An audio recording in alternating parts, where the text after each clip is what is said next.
Hello there. Welcome to another live.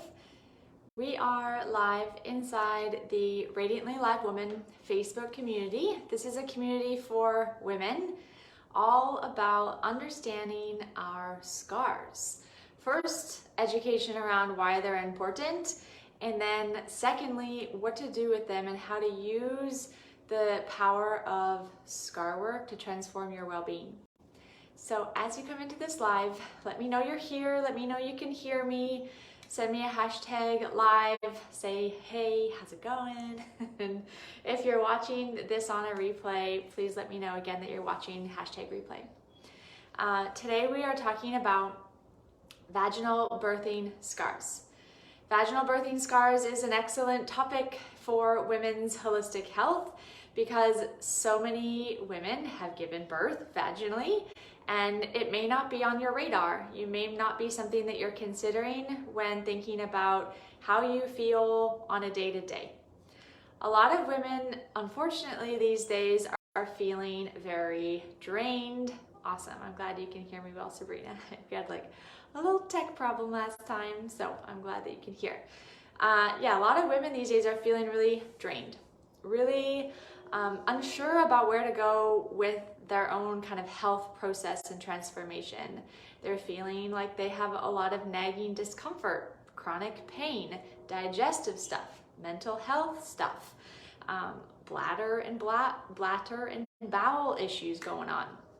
And maybe we haven't landed on full resolution of that, or really getting close to figuring out what's going on. I'm experiencing all of these things and I don't really know how to make it any better. Why is that? I want you to start thinking about the scars that you have on your body, but in particular in this class, in this education video, we're going to talk about your vaginal birthing scars and how they could potentially be contributing or be the culprit for all of the things that I just listed, and then some. There's a lot of things that vaginal birthing scars can do. So let's talk about how this video goes down. It goes down in the exact same way every single time, but just to review, we're going to always talk about the physical considerations around the scar that we're talking about today, vaginal birthing scars. It's really important that we get a good grasp on the physical. You'll hear me talk very in-depth about the importance of the physical considerations, not only because it's just my educational background. I come from a science, anatomy, physiology, super geeky background, but it's also easiest for us to understand. The physicality of our body is easy to understand because it's right in front of us, and we're spending a lot of time in it. Ideally, we're paying attention to our body, so it's easy to kind of get as a foundational idea. Then we talk about our second phase, which is all around the emotion as well as the energy. I use energy and emotion kind of interchangeably because emotions are just temporary. They have a similar energetic quality to a thought, to movement, and so that's why the second consideration is always around energy and emotion and things to consider related to the scar. And then the final piece, maybe the most exciting piece, is once we've ran through these two facets, these two aspects, we talk about what to do. What to do with this scar as a preliminary step. The way that I work with women is a very progressional, detailed, systematic approach, but it's great to have a starting point. Once we have all this knowledge and wisdom, we want to do something with it. And so that is what this third final piece is for, to help you really understand a direction.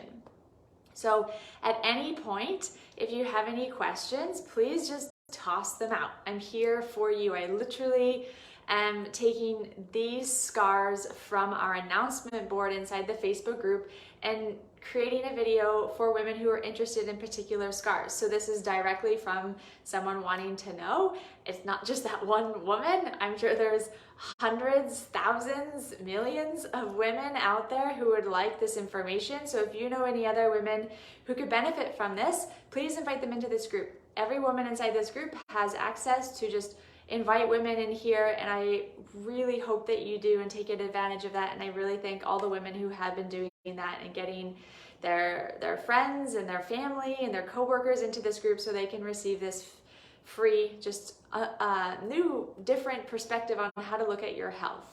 So thank you for joining me live. Noemi, thank you for being here. I always love having you live, so it's nice to have you. Let's dive right into this topic, vaginal birthing scars. And I want to talk about, I guess we can put vaginal birthing scars into two-ish categories. It depends on when you gave birth, it depends on your doctor, it depends on the whole situation, how the whole birthing experience went down, but you can have an incisional vaginal scar. So meaning the doctor or someone went in and actually made an incision somewhere around the opening of the vagina. Typically it was done in like the back part of the vagina, closer like in the direction towards anus along your perineum. That is called an episiotomy. And again, depending on when you gave birth, that was like common, that was just a thing. And depending on what country you live in, it may still very well be a thing, where it's just part of the birthing process. Now we don't ideally do that, but again, it depends on the country you live in and all of these factors. But what we ideally want is to maybe just have a natural tearing that happens during birth, or no tearing at all, depending on, again, size of the baby and the speed at which this baby wants to enter the world and all of these things. So I want you to think of these two vaginal birthing scars in like the incision-based one, where there is an actual tool that we use to make an opening, or just the vaginal birthing scar occurring naturally because of just natural tearing during the birth process. Neither of these are particularly different on how to work with them. The only thing is sometimes you had an episiotomy, and then oftentimes you have to have another one. So you'll have like scar on top of a scar. And actually I've seen episiotomies and heard about episiotomies in like different directions, which is a more of a rare occurrence, but I do know that there's women that have like an X along their perineum, which is another consideration. When you're thinking about scars, you're wanting to pay attention to the vector. The vector meaning how the scar is in the body in the direction of pull. Hey Bianca, nice to have you. So when women have vaginal scars, usually the first thing that happens when I start talking about them is women go, I have no idea where my scar is. I don't know anything about it. I don't know where it is. And that's a normal thing. It's just something that we want to start paying attention to, but it's something we don't. We didn't really get the care, the education, the information on how to work with it, so we just kind of forgot about it. There's a lot going on after giving birth, and it was probably as soon as the healing, you felt more comfortable in that area, you're like, whew, good to go. Let's move on to the next here, which is my newborn baby. So I want you to come back in and start paying attention to the physical, and we'll get into this in the third part, but you do really want to know the physicality of the scar. What direction is it moving in? Because when you start to work the scar in later stages, this becomes relevant. In this first step, it's not so relevant because we don't want to force ourselves into figuring stuff out and like go a bit too fast than we need. We want to go slow and steady, especially in this area. And we'll talk about that more in our second phase, in the emotional and energetic phase, because it is an area of a lot of pain, a lot of emotional pain, a lot of physical pain, many different situations throughout a woman's life for which these factors could come into our field. There's a lot of stuff that women go through, a lot of reason for exiting and evacuating and detaching from our pelvic floor because of things that have gone down. Things that are amazing, like bringing babies into the world, and events and experiences that are really hard and create a lot of suffering and struggle. So if we stay into this vein of physicality, this is what I want you to think about. I want you to first, I say this like coming up a lot on physical stuff, but it really helps to create the visual here. Visual learners, this is for you. I want you to Google Thomas Myers Anatomy Trains, and I want you to Google deep front line. Okay, Thomas Myers Anatomy Trains, deep front line. This is really important that you see this, because when we are thinking about our own body, we think in a very like compartmentalized, isolated way. We think like, oh, my elbow hurts, hurts, I gotta work and deal with my elbow. But actually, you gotta think about your arm and your wrist and your shoulder. Your shoulder plugs into your rib cage, thinking about breathing, getting into your neck. There's all of this expanded view that I want you to start adopting, because us as clinical therapists, we're thinking about it. So I want you to start thinking about your body in this way. So if you Google this image, you'll see a beautiful anatomy diagram. This is my anatomy geek coming out like full on here, but it will give you a good clarifying visual on what I'm talking about in the relationship that muscle tissue, as well as tendon, as well as ligament, as well as other connective tissue, including fascia, how these things all communicate and function together. So in this image, you're gonna see one sweep of tissue from the head to the feet. And it's the deep front line is literally like the deepest part of your anatomy, of your bone. It's the muscles that are sticking to the deepest part of you. So you'll see it climb up the back of the leg, the lower leg. It's called your tibialis posterior, highly related into adrenals and fatigue. Then you'll see it go all the way up into the groin muscles. The groin muscles and pelvic floor, oh my gosh, they are like a huge thing. I've found this pretty much every single time with a woman who's given birth vaginally. While your pelvic floor is healing, it does not have the reactivity. It does not have the ability to move and respond as it normally would, because there's healing that needs to be done in the area. Therefore, something else in the body needs to like pick up the slack. It's like someone just just went off shift, and now someone's got to work double time. Someone's got to work overtime. And the muscles that will work overtime for the pelvic floor as it's healing are these adductors. That's the fancy word for them. They're actually just called groin muscles, like you'll hear them commonly called. They're the inner thigh muscles, and they're massive. They're absolutely huge. They attach all the way below the knee, thinking about your knee problems, attaching from the inside below the knee all the way up the inner thigh, and it attaches, it's directly connected. It's the same tissue as your pelvic floor. So when you give birth, after you give birth, your adductors are like tight. They're just trying to hold everything together as you're healing. And what happens over time is this doesn't get like rebalanced, meaning the pelvic floor remains a little bit less reactive, has a little bit less response. And the adductors therefore remain very hyperactive and like hypervigilant. So it's very common that women will have inside knee problems. They'll have groin tears or groin pulls. They'll have really low kind of hernias.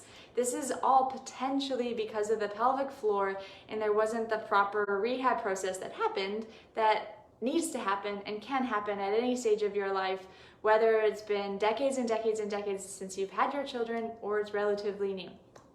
Know that you can change that quite easily. But essentially you just need to give function back to the pelvic floor and let those poor adductors loosen and like tone all that tension. And you may feel improvements in your hip pain. You may feel improvements in obviously your flexibility, your knee stuff. If you have bunions or like inside arch stuff, like plantar fasciitis stuff, this can be a game changer, because this is all the same connected tissue. That's why this wonderful blue man, the front deep line is so impactful to see. All right, so then we're at the pelvic floor. You can clearly see that it's in the pelvic floor and like the very deep hip muscles and like the bum area. There's like a 3 perspective view of this anatomy picture. Google it. And then it goes up into these like deep stabilizing trunk and like lumbar spine muscles. Very important. You want to feel stable in your in your low back, and these are the muscles that help that. It also attaches into muscles called your psoas. If you were kind of hanging around in the therapy world, maybe even like the spiritual world, the yoga world, you would have heard the muscle psoas, and it got a huge rap for a bunch of different reasons, but it is a muscle that connects. It's a very important one that attaches from your low back into your hip flexor. And again, this is all connected. You want to pay attention and know this. Then, amazingly enough, it creates and forms the same tissue, the diaphragm, the muscle of breathing. Hey, Yvonne. This is the muscle of breathing. Your pelvic floor and your diaphragm are not only intricately linked because of something that I'll explain to you briefly in a second, but it literally is like the exact same tissue. It comes up the body, comes into these very deep stabilizing neck muscles in the exact same way that the neck muscles have, these muscles are very similar to the lumbar spine muscles in their stabilizing effect. And then its kind of final area is the jaw, like the chewing muscles, these massive muscles called your masseter muscles, and then these muscles on the sides of your skull here called your temporalis. So these are like chewing, mastication muscles. So think about your jaw pain, think about your jaw clenching, think about your jaw grinding at sleep. Think about all of these things when you feel challenged to breathe. When you feel anxious and your breath gets away from you and you have trouble actually taking full breaths. This is what I want you to start thinking about with the physicality and the importance of this connection. And I hope that this blue guy that I'm talking about, if you guys are Googling it, to let me know if it's helpful just to see that. Because I can talk about it and kind of point on my own body, but that visual just kind of speaks like volumes, much louder. Hey Jenny, I'm so glad that you're here. Gal, I miss you. Okay, so let's go into our physicality a little bit deeper. I'm going to talk about a pressure problem. I want you to, if this is you and you're like, oh my gosh, you're talking my language, I'm understanding, I want you to also go back and watch the video that I made on lower abdominal hernia scars. Because I went really in depth around a huge problem, which is a pressure problem. And it's explained really well. I'm gonna do like a smaller, lesser version. But if you have any kind of scarring in your abdomen or pelvic floor, you immediately have a pressure problem.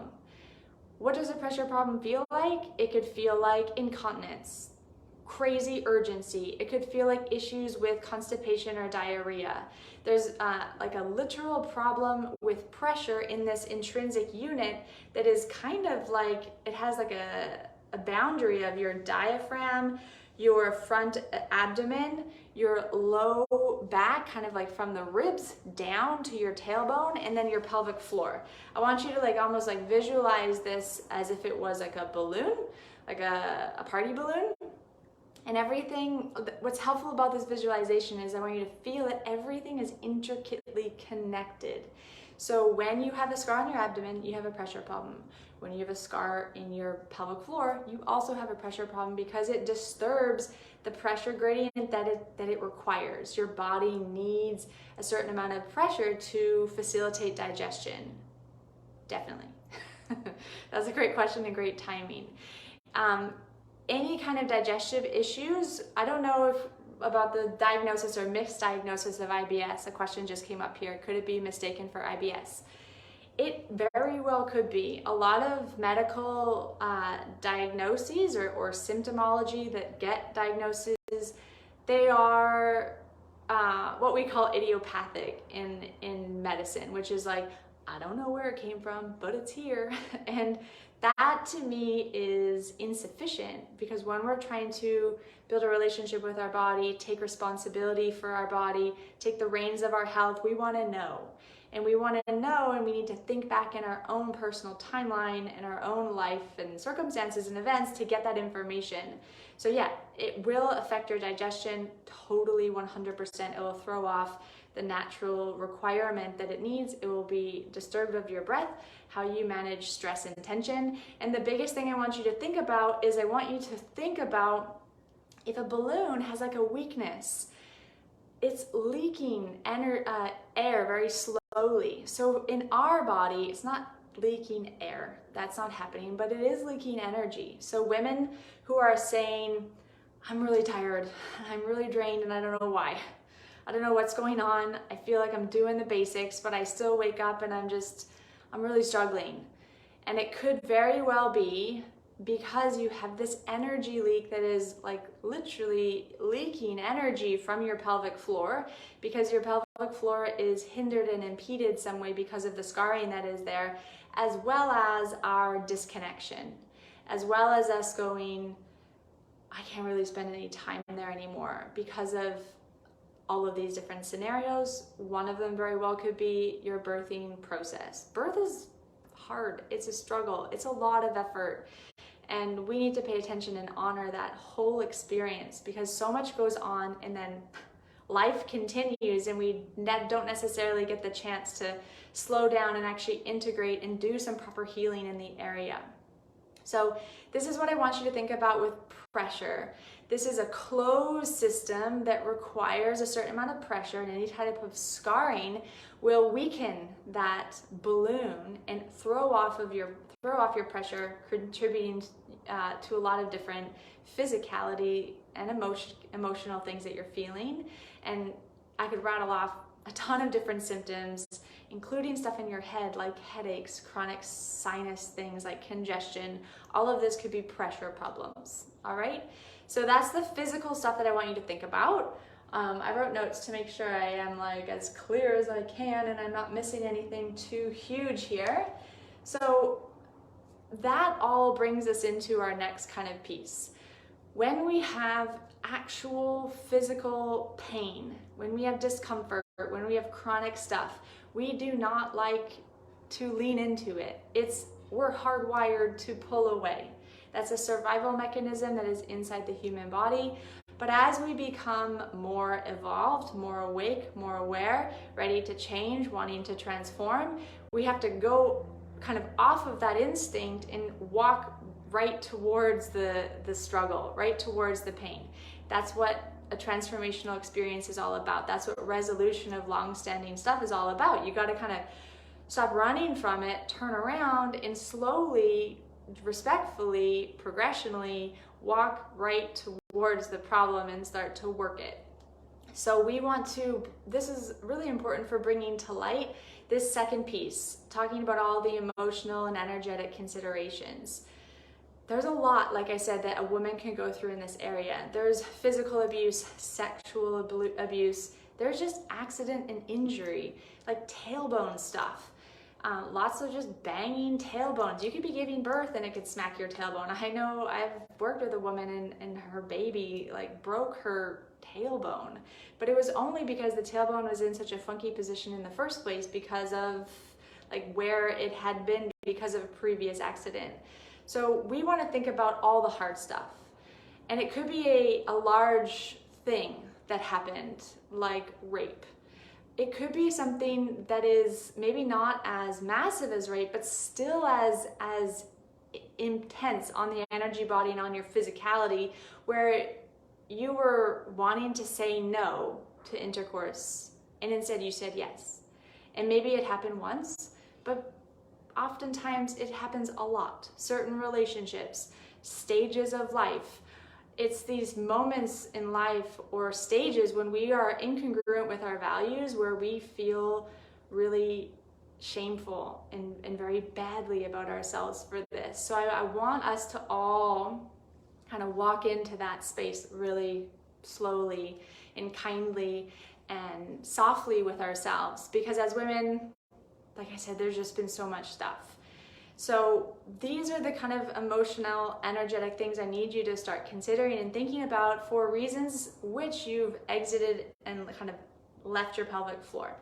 Just the birth process in general is a lot, very overwhelming and very hard for a lot of women, not just because of what happened during, but the before, the during, and then the after. So when I talk about energetic emotional considerations, I'm always talking about these three kind of moments or phases in the whole kind of scenario. Before you gave birth, what was going on energetically and physically? Energetically and emotionally.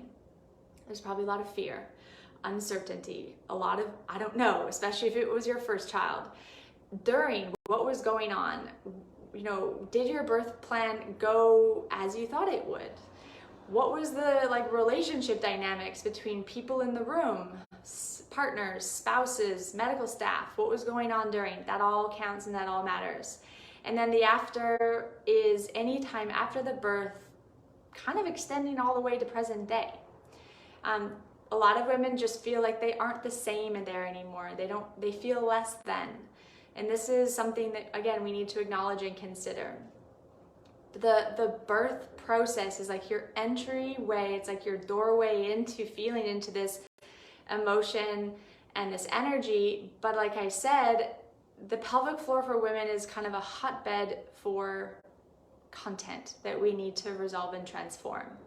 And this is a really good, important thing, kind of like a plus in a way, because there'll be something there for all women to work on. And whether you've given birth or not, or you're about to, there will be something there that you can transform and work with, because all women have kind of evacuated and exited our pelvis. And any woman who's spent time reconnecting with the area knows that when you build that relationship back in, when you reconnect back in, and when you start to heal those old wounds, whoa, your femininity and like your power, your like that sense of being in your body and being a woman it's incredibly powerful. It's incredibly potent. It can be totally life-changing. And in my opinion, it's one of the reasons why women are a bit we're a bit disconnected from our bodies. We're a bit dulled out. A lot of women are spending a great deal of time in their mind doing wonderful things in the world, transforming and changing and becoming entrepreneurs and successful people and doing all this stuff, but it's very mind-driven. And our foundation as women, our seat of our femininity and of our feminine body is actually in our pelvic floor. And all of that needs to be brought back to life. And it doesn't need to be right away, but it does need to be a slow progressional thing that blossoms and blooms into something really beautiful. And if all women could kind of approach their healing journey by kind of spending a bit of time in their pelvic floor, man, we would just like set this world on fire. I feel like the root for all of our energy is in our pelvis. It's in our pelvic floor. It's our way of feeling stable as women. It's our foundation into the earth. It's the way in which we feel a kind of mirror reflection with nature. It is really like our jet fuel. It's our rocket fuel for how we view the world and how we show up in life. So this place is so important. I can't stress it enough. It's so important to come back into, and so important to acknowledge all the ways in which we had potentially left. Using your birth process as an entryway, as a slow way into stuff that could be potentially transforming your view on yourself, your life, how you show up, all these wonderful things. So let's just talk briefly about the energy leakage point that I spoke about. So I want you to think about energy not necessarily in like a very woo-woo way. I want to talk about energy like just in a very real way. I want you to think about energy, your feeling of aliveness, your feeling of like vitality, your feeling of vibrance, just you like feeling good when you wake up in the morning. I want you to feel your energy is that. Not necessarily as something that someone gives to you or that you need to protect yourself from. I want you to literally feel like your potential for creating your own vibrance, radiance, energy, aliveness, femininity is coming from inside your pelvis. And when we have pelvic floor scarring, when we've given birth vaginally and we have scarring there, it impedes on our ability to contain. So one of the energy centers down here is related to the element of earth. And one of the qualities of the element of earth is its ability to contain. And when we lose that ability to contain, we do the thing that a lot of women are doing, which is spread ourselves really thin, feel like we're burning the candle from both ends, and we're not able to like gather anymore. We're not able to hold that energy. And that's a big problem because that leads to depletion and all the stuff that women are suffering with. So I want you to think about energy leakage as from this perspective, and also thinking about when you are doing this work, when I give you this phase here especially, and if you continue on further with some of the ways that I like to continue bringing that reconnection back to life, I want you to think about it like you're building your house. You really are, as a woman, like you're building your foundation, you're building your connection to nature, you're building your connection to your body, you're like literally like harnessing and growing your own vitality and your own, in yoga we call it ojas, like your own sense of strength and power. So important that you think about it in this way, because women are so unique. We have this potential to create life. This is a creativity center. It's also a place that we shut down, and we want this area to be vibrant and alive. So think about your energy leakage, not necessarily like I slept really bad and I didn't eat very good and I feel really drained because I'm working 60 hours. That's all very true, and that's the qualities at which for you feel drained, but your way to come back in, your like entry point is to, yes, fix all that stuff, but sort of to gather and build the energy from where we gather and build energy, which is at the base, at your pelvic floor, in that energy center that resides inside your pelvis, my pelvis, all people's pelvises, but as women, it's extra important and special. So I hope that helps with the energy perspective. If anyone has any questions about that, we had some aha moments I see in the chat. That's awesome. I'm so glad to see and read and hear that. The last phase, the third piece, what to do. What to do with all of this information. So like I said, there's a direction that you can go through. And it's not complicated at all, but it does require a bit of courage, a bit of discipline, a bit of wanting to be a better human being and wanting to show up from a different place rather than a place of maybe grasping at the external for things, or from a place of feeling like you're really drained and depleted or limited or lacking. I want you to really feel like the direction at which you're going is in, and then that comes out. That's how you grow. That's how we evolve. We start to transform like alchemically on the inside so that we can express on the outside, not the other way around. So the thing that I want you to do, first of all, I say this in all of my videos, and I definitely want to say it here with as much kind of calm but also clear language. When you work with scars, we don't yet recognize how powerful they are. As women, we don't know that yet. And so what that means is a lot of women are very eager, and they'll like skip a few steps and drive through. It's a very mind-oriented, like pile drive, forceful approach. This is not a good idea, especially in the pelvic floor, because of all the things that have happened to women potentially in our life, including giving birth. I really want you to honor and respect your body. Honor and respect your timeline. No judging, no shame, no guilt, no feeling like you need to fix yourself. And the way at which you do scar work in this area in particular is with a lot of gentleness, a lot of softness, because we don't quite know what's in there until we pay attention and start knowing what's in there. So the first step, it involves 3 different things. The first thing that you want to do, always, is you want to be somewhere comfortable, seated or laying. Somewhere where you feel like you can hang out for a period of time undisturbed. And you're going to do this with your eyes closed, and you're going to make touch contact with the area. It's always best to make touch contact skin to skin. Touch is the only sense that we have in the body that is bidirectional, meaning both things that you're contacting or receiving benefit, physical and energetic benefit. All the other senses are one directional. Touch is incredibly powerful, and as human beings, we've kind of lost the magic of touch. So skin to skin is best. If that feels uncomfortable for you, don't do it. Do it in the way that feels comfortable and most natural to you. You're in charge. This is your process. This is your body. I'm teaching you through a format where I can't see you. If we work one-to-one together or in a group context, it's a totally different ballgame, but just move through this in a way that feels best for you.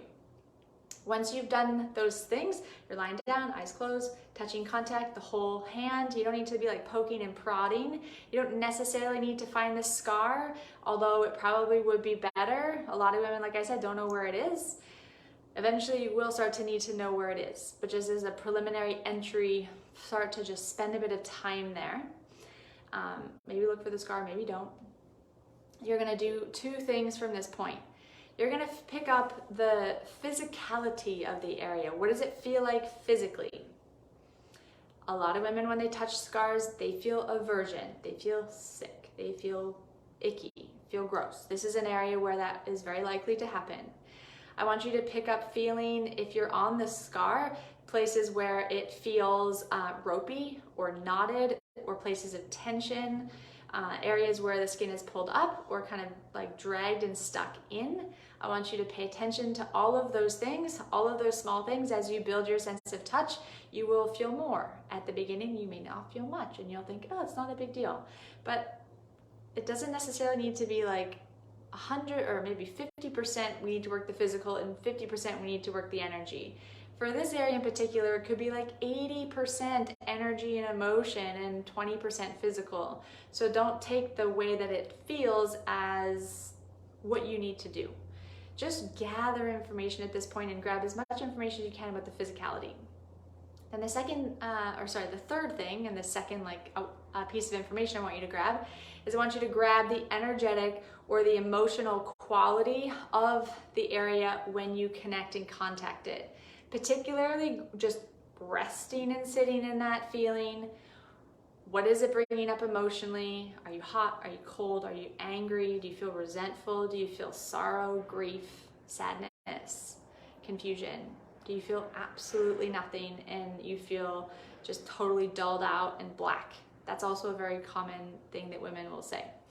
I want you to grab as much as you can around the before, the emotion feeling into that before the giving birth.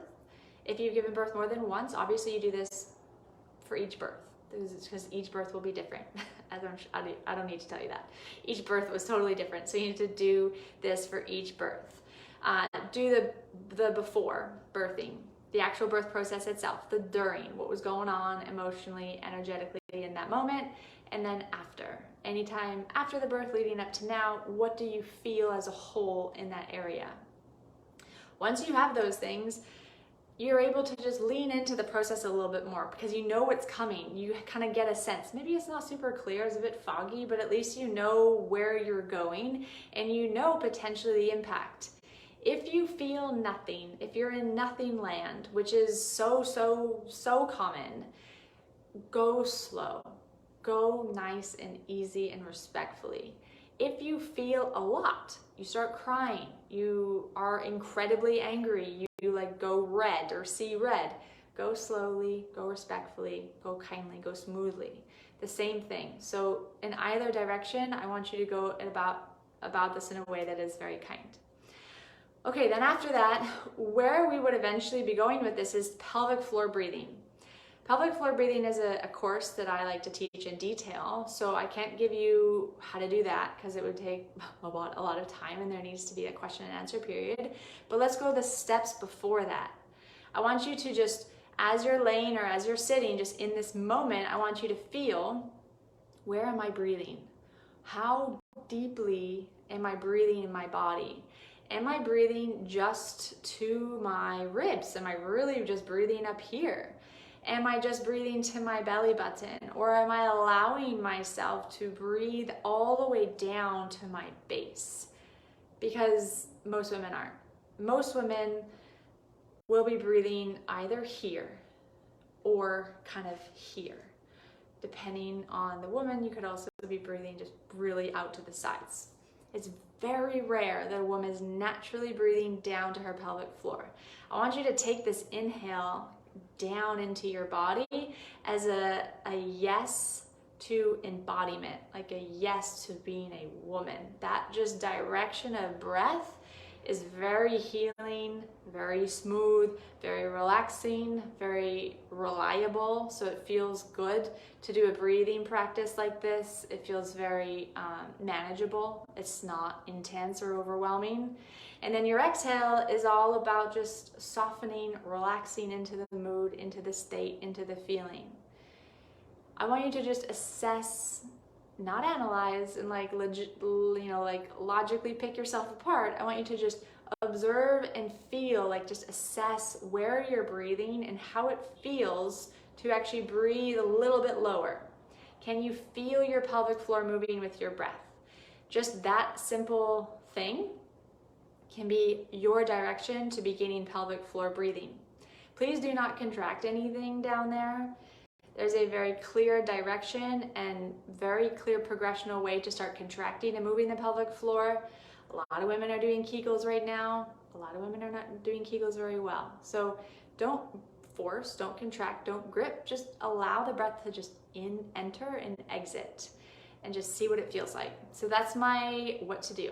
It's more of a beginning phase assessment observation that can lean into something really beautiful as pelvic floor breathing as a practice. So if anyone has any questions, I am here for you and I can answer them now live. If not, please just ask me anytime. I'm very active inside this group, and if you have a question that comes up, maybe you try it once or twice, or you're watching on the replay, ask me inside this video and I will get to it and respond as clearly as I can. And if it needs a whole other video, I will do it.